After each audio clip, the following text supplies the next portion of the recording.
আল্লাহ, আমি আপনাকে কোথায় হারিয়ে ফেলেছি? আমি তো আপনাকে পেয়েছিলাম, তাই না? তাহলে আজ আমি কি করছি? আপনার জন্যই তো আমি দুনিয়ার মোহ ত্যাগ করতে চেয়েছিলাম। আমি তো ক্ষণস্থায়ী সুখ চাইনি।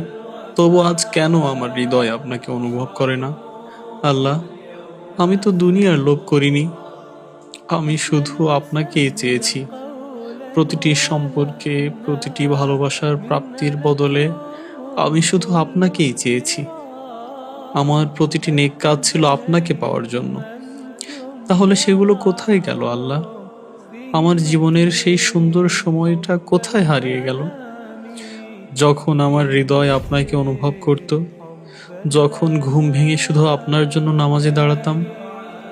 আর আজ জেগে থেকেও আপনাকে স্মরণ করি না। এটা আমার কি হয়ে গেল? আমি কিভাবে আপনার ভালোবাসা ভুলে গেছি?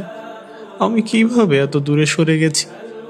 আমার হৃদয় যেন পাথর হয়ে গেছে, যে এখন আপনাকে অনুভব করতেও কষ্ট হয়।